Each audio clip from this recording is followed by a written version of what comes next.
and welcome back to Classic Song Reviews. I am the man, or the middle-aged nerd if you simply must. As you know, today's music is both morally and artistically bankrupt. In this show, we harken back to a purer time when music was excellent and lyrics were meaningful. Today we examine a song of the novelty variety, which is to say, it does not deal with any of the typical themes that one normally sees in popular music, but rather stands on its own by virtue of its being so unusual. Written by the band's leader, Domingo Samudio, this song reached number 2 on the charts in 1965 and made the name Sam the Sham and the Pharaohs famous. I refer, of course, to the ever-popular Wooly Bully.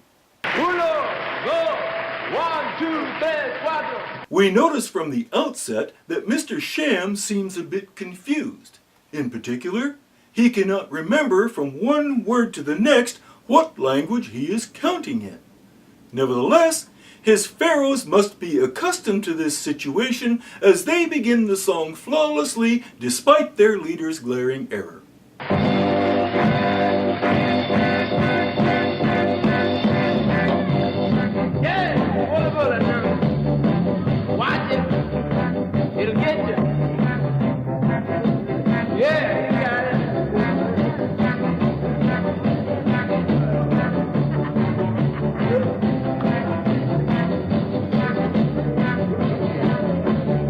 He keeps saying things like, "Watch it, it's going to get you," but he does not say what it is that the listener should fear. The music itself follows a standard 12-bar blues progression, with the interaction between the electronic organ and the electric guitar providing a nice rhythm that keeps the listener interested in what is going to happen next. Tell us what happens next, Mr. Sham.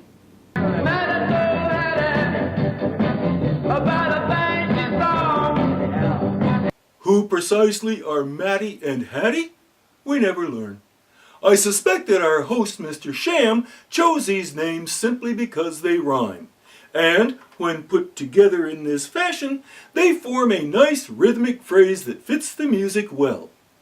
So, Maddie saw something and told her friend, I suppose, Hattie about it. What was it? The two big horns and the woolly jaw, woolly bullet. Yeah. Let me understand this. Maddie spied a creature with large horns, such as a bull, and a woolly jaw. Animals such as sheep and alpacas have wool. I have never seen a bovine that bore wool, especially on its face. One wonders if Maddie has been imbibing a little too much too early in the day, or perhaps she invented this beast out of whole cloth in order to play a prank on her friend. But as we research the matter further, we discover that such an animal actually does exist. A Scottish breed of cattle known as the Highland breed is covered in thick wool and has quite large horns. So, although Mr. Sham's background is actually Hispanic and he and his band dress up in the garb of ancient Egyptians, this song apparently takes place somewhere in Scotland. Repetition of the key phrase rounds out the blues sequence, and we have a second verse.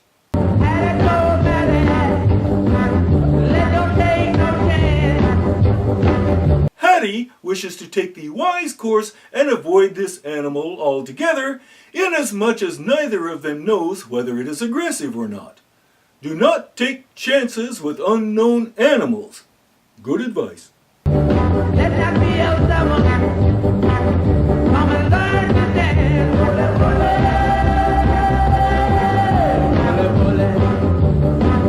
Dancing. How does dancing enter into this conversation? Is it a method of subduing or controlling the bull? Is it a more efficient means of escaping its sphere of influence? A bit of investigation revealed that L7 is a fairly arcane expression meaning square. In the 60s context, as you know, This term denoted someone who has not kept up with current popular trends, and thus whose actions and appearance reflect an earlier stage of popular culture. Most often, the term also implied that such a person is afraid of these current trends and is, to put it bluntly, stuck in the past.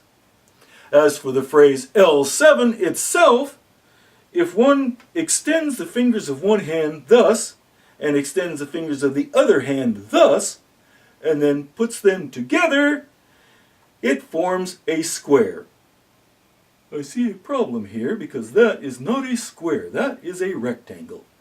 Let's see, if we adjust it a little bit here like that, no, that is more of an oval, so moving on.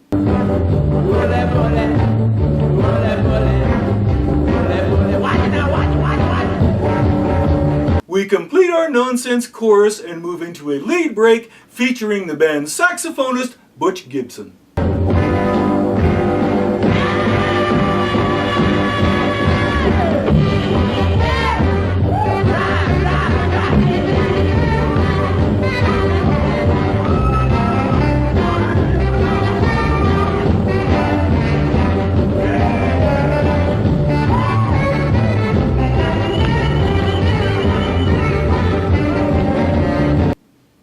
Excellent work there. Our leader, Mr. Sham, picks up the conversation between our two hypothetical ladies and brings us to the resolution of the matter.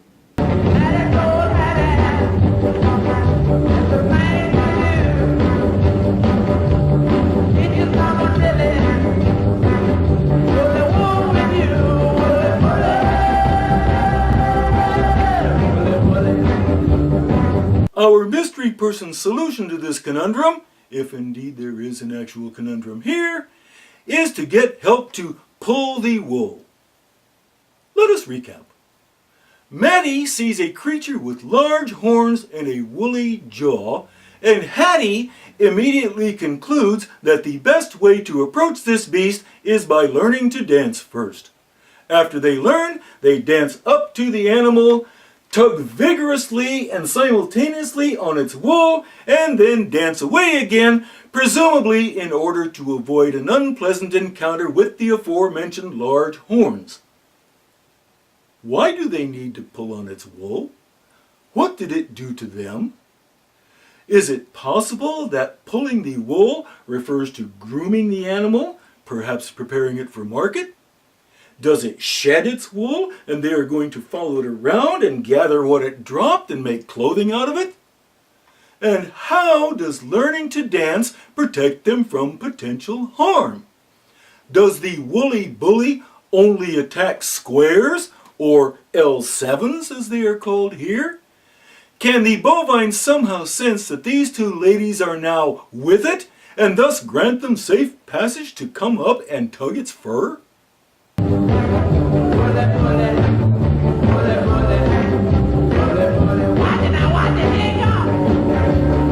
This is the second time that he has warned his band to watch it, and each time the band merely repeats a single dominant seventh chord for several measures. And once they do, he says this. Got what? The chord? Are we to conclude from this that, despite all of the implied rehearsals and other performances, the band has never successfully played this one dominant seventh chord before? As if to underscore his incredulousness, he has the band pound this chord several more times before the song ends. One wonders why that particular combination of notes is so significant. Alas, the world may never know.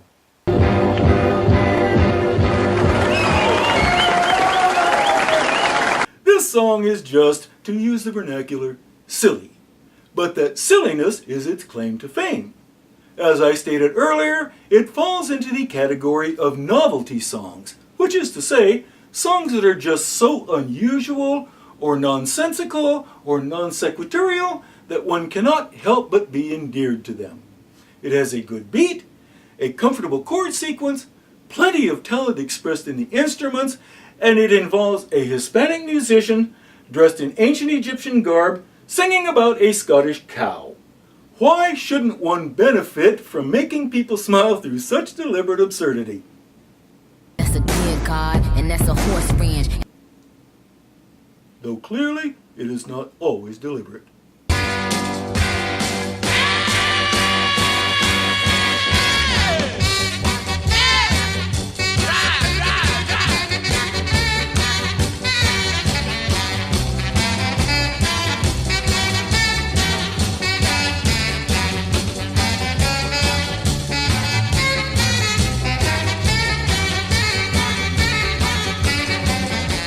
The band has never successfully played this one dominant seventh chord before?